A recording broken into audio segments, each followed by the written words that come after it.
Let's see. That's a hard question. This is 5 years of knowledge here. Let's see.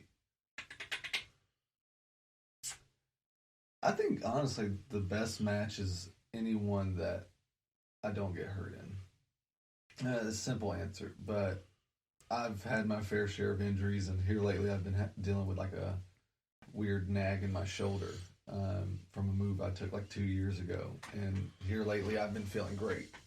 And last night's match was actually pretty fun. I would give that one up there.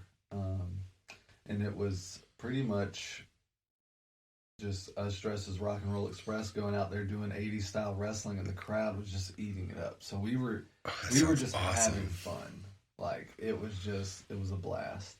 But thinking back, I think one of my favorite matches would have to be with Simon Sermon. Mm-hmm. It was at our Frat House wrestling show when we went down to Georgia Southern and actually wrestled inside a frat house. So home turf advantage. Right, exactly. It was actually one of my first times working as a babyface, as a good guy.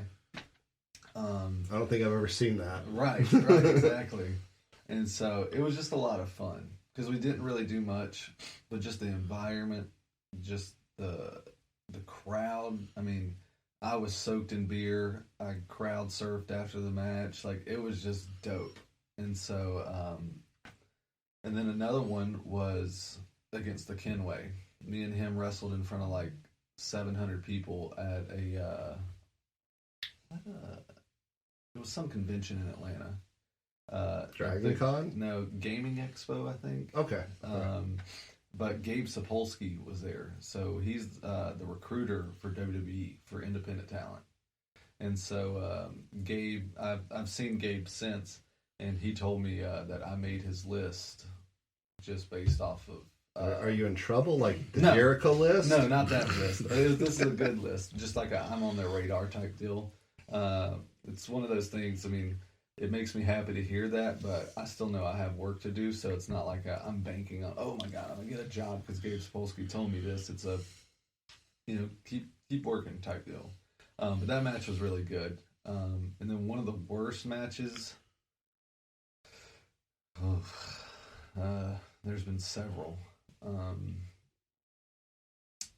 the most recent one, and it wasn't even that the match was bad, it was just, the match got cut short due to time and things like that, was at Southern Honor, and it was the Hierarchy, us, and the All-Star Special in a match. And it was just, the placement was on the card was rough. They had went over on other matches. We were like 7th out of 10 matches. That's a full card. Right, and so it was like they gave us originally like 12 minutes. We got told to go home at 5, so it was just kind of like clustered. Go home means in the match. Right. In the match, you hear "go home" in a match. That means let's go. Time to ring the bell type deal. But yeah, that was probably just not, I would say, worst match, but it was one that just didn't go to plan, I would say. Okay, and we all end up getting the light a little bit before we want to, and you just got to be willing to cut it off in the middle. Right. You know? Roseanne Barr was famous for this. She got the light. Didn't matter if she was about done with the joke or 4 words away. Hey, y'all, that's my time. Have a good night. And, that's not the worst way to do it. It's better to go under than over. Right, exactly. Especially with, like, this industry, pro wrestling, it's like, if you go over, you're taken away from another match. Exactly. T.I., if you are listening, we are talking to you, motherfucker. But like so the main event of every show, or I guess as you would call it, the headliner, mm-hmm. right? So they're who the people should have come to see type deal. They're the reason the tickets were bought. They're the ones that, this production has put the most investment in. So if I have an 8-minute time slot and I go 8 minutes and 30 seconds, I just chopped off 30 seconds either of that headliner or that main event match, or I just chopped 30 seconds off of someone else, and that's not fair, because I was given a time I should, stick to it type deal. So, I mean, I'm sure, like you just said, oh yeah, y'all can play with that as much as you want. Comedy timing, and us having to chase you off stage, or I'm sure somebody having to come from out of the back and chase somebody out of the ring, really it takes you out of the moment, pulls back the curtain in a bad way. Right, and it does. And so there was actually a show in Austell. They ran it almost like an American Idol setup. They had judges. It was a very expose the business type of event. But the crowd kind of got to see, wrestlers get critiqued versus the wrestlers go in the back and then avoid getting critiques. So it was like the match would end, there's your judges talking. But they gave these guys specific times. If they went a second over, they were ringing the bell. It didn't, like you just said, didn't matter if they were in the middle of a damn brainbuster or suplex or anything like that. That bell was getting rang there. You choose to take the bump or just put your opponent down. You're fixing to expose yourself in front of these fans anyways, type deal. So I thought that was kind of cool because it, A, made sure guys stayed to their times, and B, kind of let the fans in on like, oh damn, like there's more to this wrestling thing than I thought.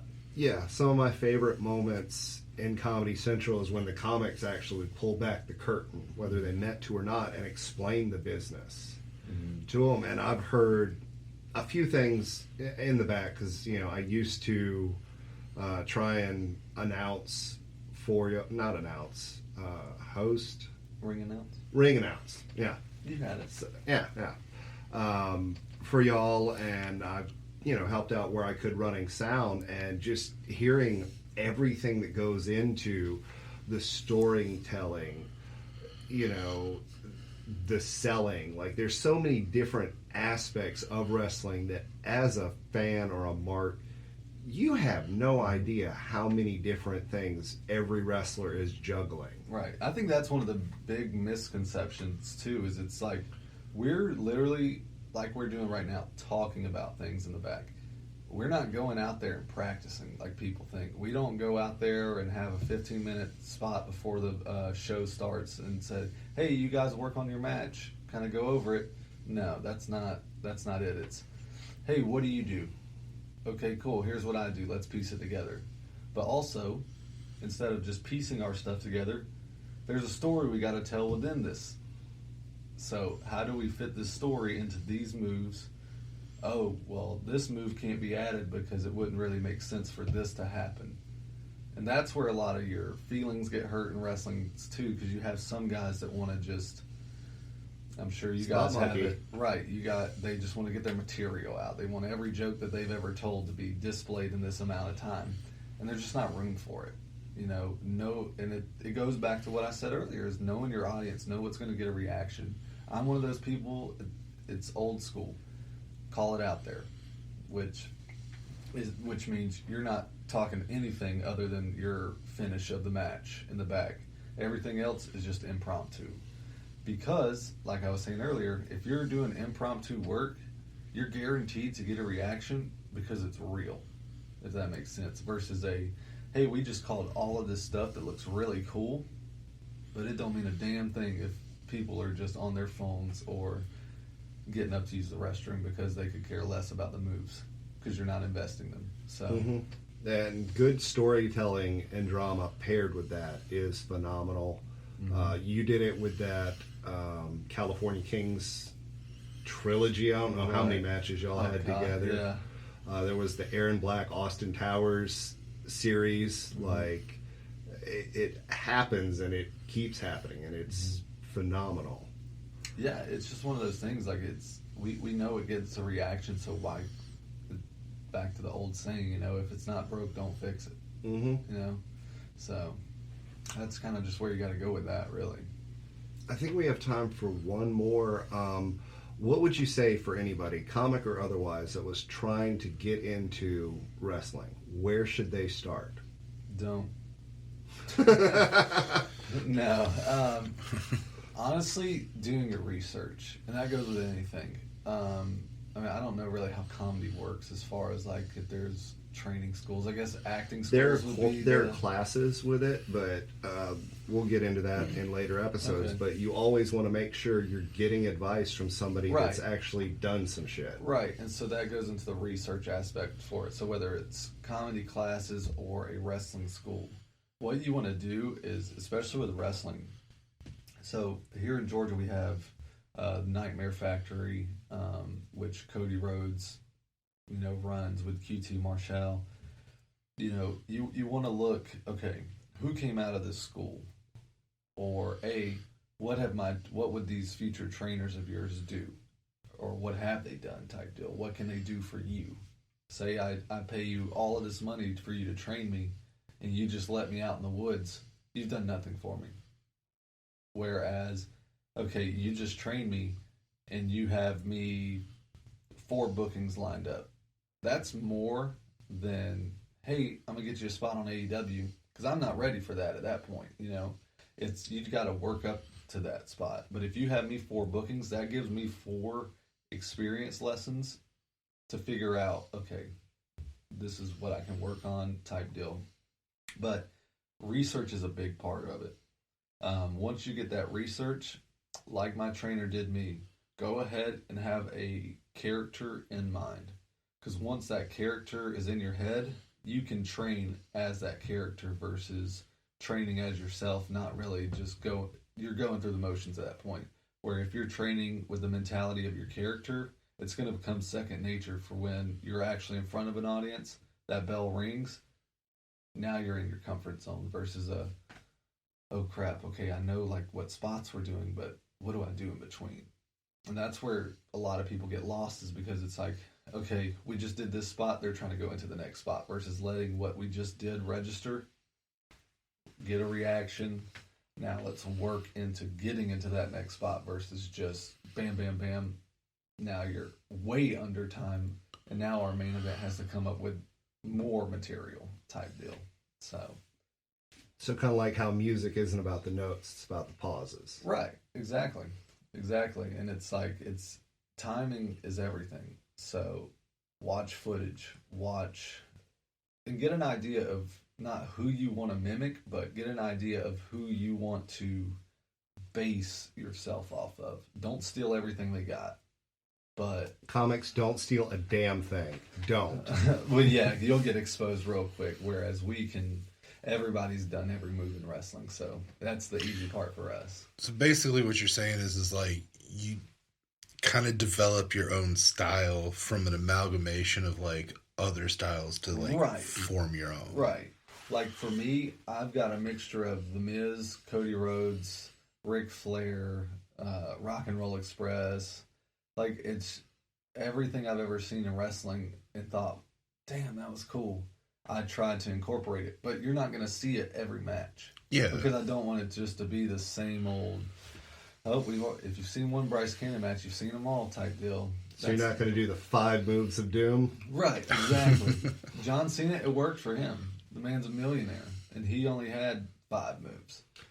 Here's my thing with John Cena. He's about to end his career. I think we need to do a documentary. We call it You Can't See Me, and they edit him out of every interview and every match and just release it. It'd probably get over. Right? I mean, hell, I don't know if you saw it like a month or 2 ago. The Miz fought John Cena. But it was nothing. Oh, I did not. That is great. He throws a punch. He hits his finisher on air. And he's like, I see the man. Like, he was going crazy and everything. He's like, you all saw him. He did an interview with him in the ring. And then they got in a fight, and it's just The Miz. And that's why with wrestling, they say anything can happen. Right. But some people look at it as that's stupid. But you're going to look at that and be like, what the hell is wrong with this guy? I need to know more about this guy. And now you're watching one clip of The Miz. And then you know exactly how one clip goes. And then the next thing, 6 hours later, Simon Miller's giving you ups and downs. Right. Now you're over here, got somebody in a rear naked choke, and you're like, what the fuck am I doing? Like, get off, like, type deal, you know? And that's the beauty of it, really. All right. That was our episode on character work. We learned a lot. Holy crap. That was awesome. And wrestling. That's fucking sick. I love that shit. I am one of your hosts, Azalea Renee. You can catch me at any social media at Azalea Renee Comedy. Trey, where can they catch you at?